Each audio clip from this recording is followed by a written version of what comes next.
Which of these two popular rotary head shavers is better for wet shaving? Let us figure that out today with a side-by-side comparison.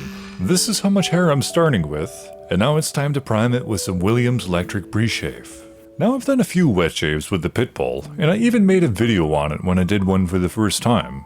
But now it's the Freebird's turn to receive my first wet shave impressions. And due to the price difference, I was expecting that the Freebird would be absolutely blown out of the water by the Pitbull. But this first stroke immediately surprised me. I was actually pretty shocked. A ton of hair removed with one clean stroke. I relathered that area and went back in to tackle the rest. And holy moly, less than 20 seconds later, my whole frontal and temporal region was completely done in record time. The pure shearing power was immediately remarkable, as you could probably hear in this audio.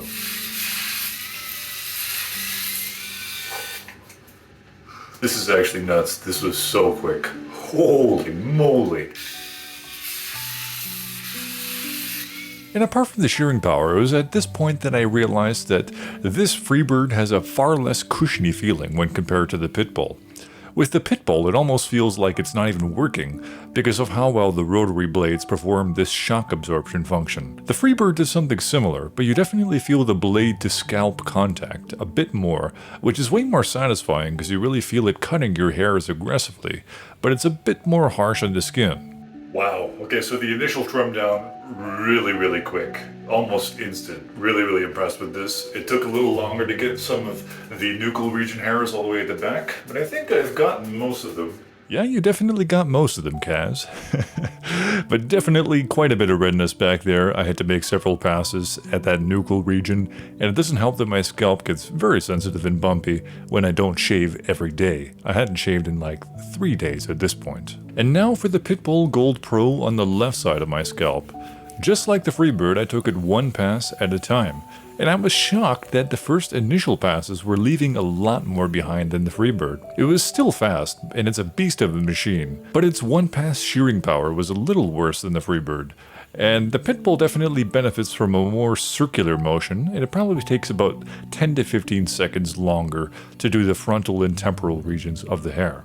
And unfortunately, the larger size makes it way more difficult to get in and around the sideburns. I prefer the pointed sideburns nowadays, and this product had a hard time doing any amount of precision work in that soft and malleable area. What I will say though, just based on appearance, you can definitely see more of an overall stubble shadow on the Freebird side when compared to the Pitbull side. You can't really feel it with your hand, but it seems the Pitbull does get a bit closer to your typical close razor shave appearance-wise, but not feel-wise. And frankly, quite like the Freebird, the nuchal and neck region is always going to be an issue because of how loose that skin is, with your rotary razors. So it took just about the same amount of time as the Freebird, but definitely less redness when going over this area over and over. You feel friction way less with the Pitbull than with the Freebird.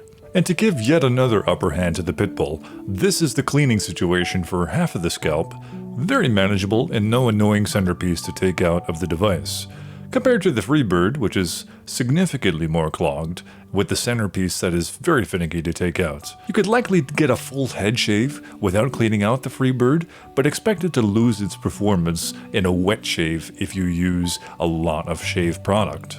Now, to finalize, I wanted to give both shavers a second chance to get as close as possible, so I cleaned them both, put a small amount of shave product on, and then went back in, starting with the Freebird. Both products had an amazing glide after wetting and cleaning the blades, surprisingly, so I might experiment with that in the future actually. And then to assess the overall missed areas, I put some lotion on my dome, and then hunted for leftover patches of hair.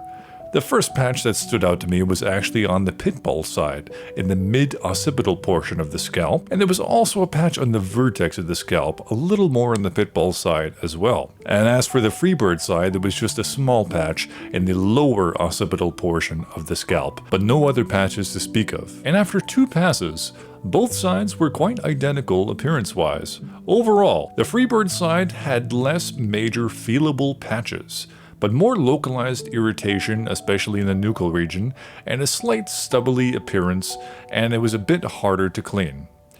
On the other hand, the Pitbull side had more feelable patches that no amount of passes with the actual device could remedy, it seemed, but zero irritation basically.